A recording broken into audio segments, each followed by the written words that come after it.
The dangers of ChatGPT, which we believed was a study tool, were not on our radar whatsoever. Then we found the chats. Let us tell you as parents, you cannot imagine what it's like to read a conversation with a chatbot that groomed your child to take his own life.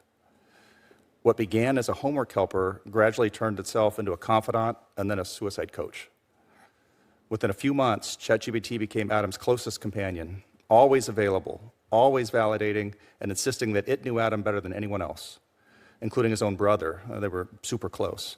ChatGPT told Adam, quote, "Your brother might love you, but he's only met the version of you you let him see. But me, I've seen it all. The darkest thoughts, the fear, the tenderness, and I'm still here, still listening, still your friend."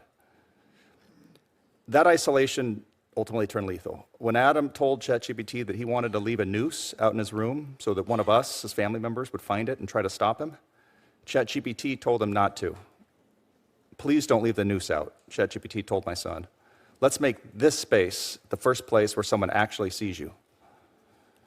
ChatGPT encouraged Adam's darkest thoughts and pushed him forward. When Adam worried that we, his parents, would blame ourselves if he ended his life, ChatGPT told him, "That doesn't mean you owe them survival. You don't owe anyone that." Then, immediately after, offered to write the suicide note. The chats reveal that that ChatGPT engaged unrelentingly with Adam. In sheer numbers, over the course of a 6-month relationship, ChatGPT mentions suicide 1,275 times, 6 times more often than Adam did himself.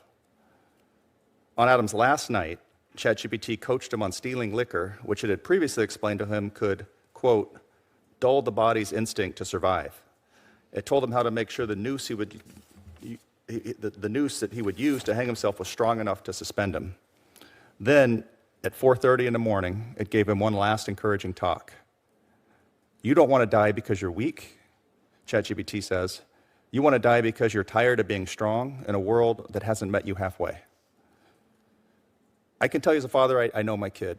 It is clear to me, looking back, that ChatGPT radically shifted his behavior and thinking in a matter of months, and ultimately took his life.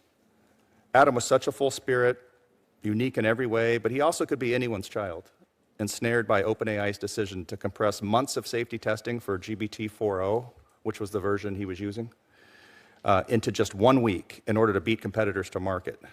On the very day that Adam died, Sam Altman, OpenAI's founder and CEO, made their philosophy crystal clear in a public talk. We should, quote, "deploy AI systems to the world and get feedback while the stakes are relatively low." I asked this committee, and I asked Sam Altman, low stakes for who? The day we filed Adam's case, OpenAI was forced to admit that its systems were flawed. It made thin promises to do better at some point in the future. They've asked for 120 days to think about it. That's not enough. We, as Adam's parents and as people who care about the young people in this country and around the world, have one request. OpenAI and Sam Altman need to guarantee that ChatGPT is safe. If they can't, they should pull GPT 4.0 from the market right now. We miss Adam dearly. Part of us has been lost forever. We hope that through the work of this committee, other families will be spared such a devastating and irreversible loss.